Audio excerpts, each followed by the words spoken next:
up, dog? This week we keeping it together with Things Fall Apart by Chinwe Achebe.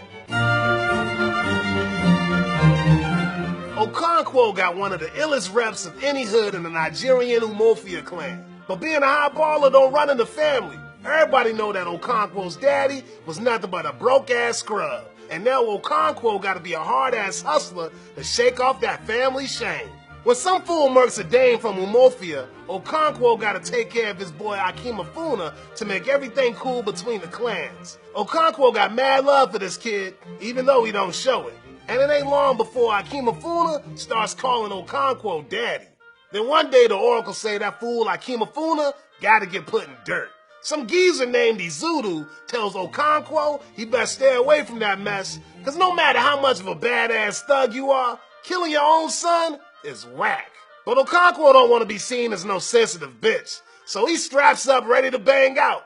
When Akimafuna cries, little help pops, Okonkwo ends that fool. And for the next few days, Okonkwo all torn up. Gets even more cray for Okonkwo during his boy Izudu's funeral. During a salute, Okonkwo's gat accidentally busts a cap in Izudu's son. So Okonkwo and his family get booted out of town for 7 years. While he gone, a bunch of Bible-thumping crackers roll up to Umofia trying to convert homies all over town. Soon they got a whole new government up in this piece. Damn! When Okonkwo gets back home, he all like, man, who are these honkies? So he and his tribal leader homies roll up to a church and stomp that to the ground. This is our turf, suckers! After getting thrown in the slammer for a bit, Okonkwo rallies everybody to wage war against them imperialist fools. When one of them oppressors steps to, Okonkwo takes that fool out. But when he tries to get his posse to revolt against these haters like all good Umofians do, they all back down like a bunch of old bitches. Later, the top dog white man rolls up to Okonkwo's crib to take him downtown. But when he walk in, Okonkwo hanging by a noose. Fool took himself out for good. Damn.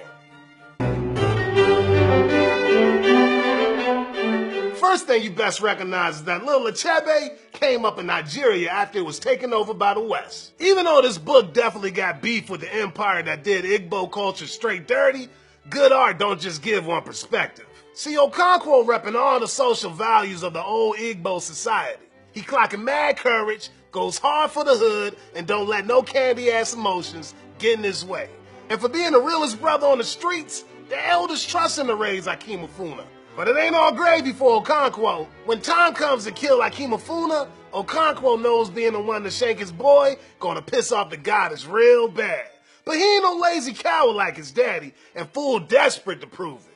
After Akimafuna dead, it's just one tragedy after another till Okonkwo offs himself. Even his main man Obiri could tell him that was a messed up thing to do.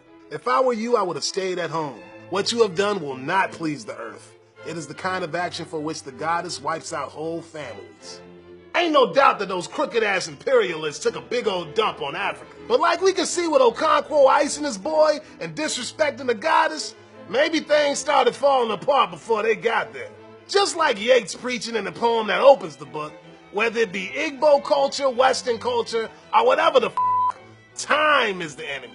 And as time goes on, any culture can fall apart. But you know what don't fall apart? These sick-ass threads you can get from my store. See y'all next week, Playboy.